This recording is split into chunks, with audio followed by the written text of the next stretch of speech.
Be honest, when you hear the word discipline, what do you feel?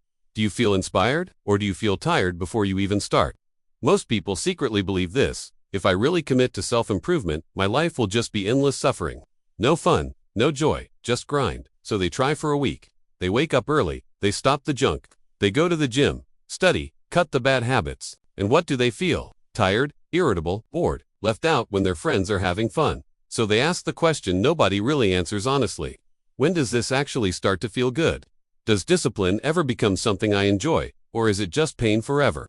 If you've ever thought that, this video is for you. Because discipline does not feel terrible forever. There is a timeline, there is a pattern. At first, it feels worse, then it feels neutral. Then, if you stay long enough, it starts to feel like freedom. Sometimes it even becomes quietly addictive in a good way. In this video, I'm going to walk you through your first 90 days of real discipline. Day 1 to day 90. What it feels like. Where most people quit. What you should focus on in each stage so you don't fall off. And by the end, you will know exactly when discipline starts to feel good, so you stop quitting right before it happens. Here's the map. Days 1 to 7. Withdrawal and doubt. Days 8 to 21. Friction and first sparks. Days 22 to 45. Identity conflict. Days 46 to 90. Discipline starts to feel like freedom. Let's start with days 1 to 7. You cut the worst habits, you try to sleep on time, you try to stop scrolling, stop porn, stop junk food. You decide to be serious. On paper, you're doing better. Inside, it feels worse. You feel bored, you feel restless. You feel like you're missing out. Your old life is still calling you every few minutes. Your dopamine system is screaming for hits. Your brain is throwing tantrums like a child whose toys got taken away. This is the part where your mind says, "See, I knew it. Discipline is just pain. My life is more miserable now. This can't be healthy." But listen carefully.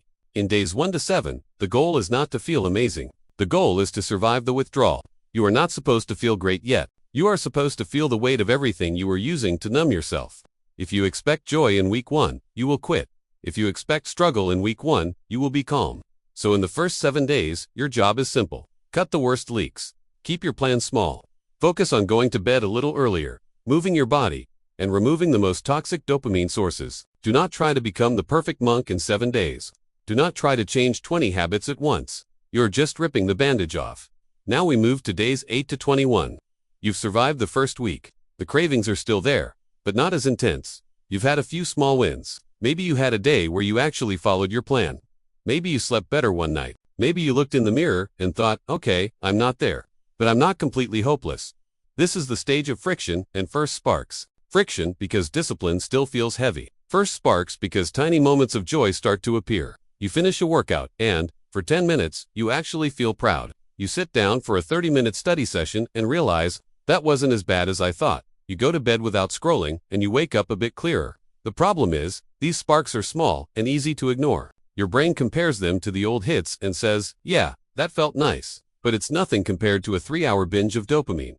So in days 8 to 21, most people make a fatal mistake. They expect discipline to feel like a motivational video. It doesn't. It feels like this. A little less chaos. A little more control. 5% more energy. 10% more self-respect. It's subtle. If you don't pay attention, you will miss it. In this stage, your job is to notice and protect those small wins. Write them down. I went to the gym, even though I didn't feel like it. I studied when I usually would scroll. I said no to something that used to own me. You are teaching your brain a new equation.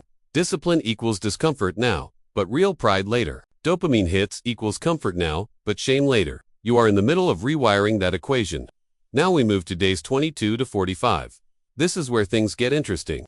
And this is where many people either level up or fall off completely. You've been trying to be disciplined for a few weeks. Your routines are not perfect, but they're more consistent than anything you've done before. You have more energy some days. Your mind feels less foggy. Your room might be cleaner. Your body might feel a bit stronger. But something else shows up. Identity conflict. There is the old you. The you that loves comfort, chaos, instant relief. The you that your friends and family are used to. And there is the new you. The one who goes to bed earlier.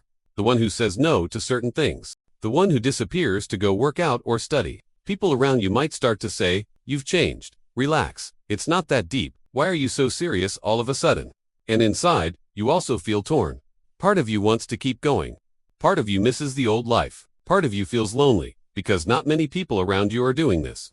This is the stage where you ask, is it worth it? Do I really want to live like this? If you don't understand this stage, you will think something is wrong. You will think, maybe I'm forcing it. Maybe this self-improvement thing just isn't for me. But this is exactly where your identity is being reshaped. The old you has to die a little so the new you can breathe. In days 22 to 45, your job is to simplify. Keep a few non-negotiables. Sleep at a decent time. Move your body. Do 1 block of deep work a day. Keep the worst addictions out.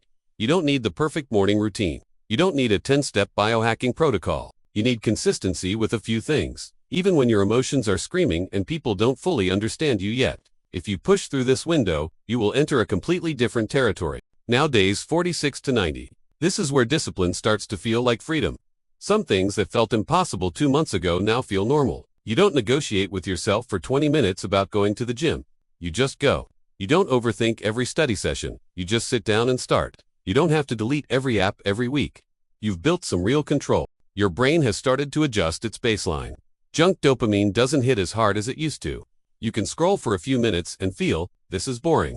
I'd rather do something real. That's not motivation. That's neurochemistry catching up with your habits. You've stacked enough days of sleep, nutrition, movement, and focus that your body and brain trust this new lifestyle. And something else happens. Self-respect. You start to like the person you see in the mirror. Not because you're perfect, not because you hit every goal, but because you keep promises to yourself more often than you break them. You are becoming the kind of person who can rely on themselves.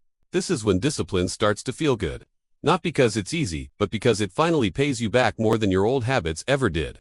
In this stage, days 46 to 90, your job is to protect the systems you've built.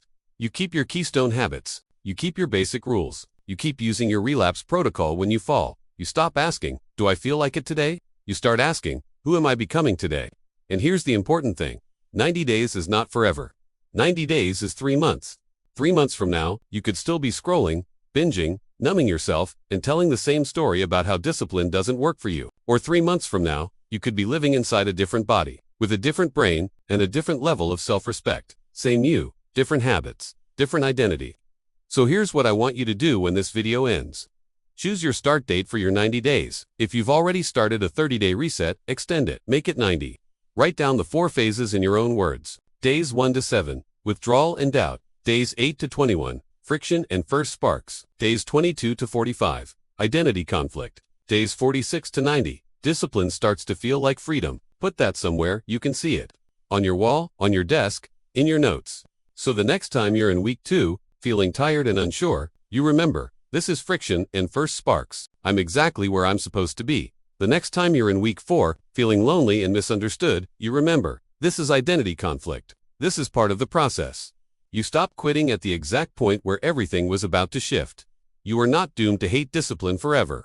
You are not sentenced to a life where the only fun is destroying yourself slowly. There is a version of you, 90 days from now, who wakes up with more energy, who trusts themselves, who actually enjoys living a disciplined life because it feels better than being lost.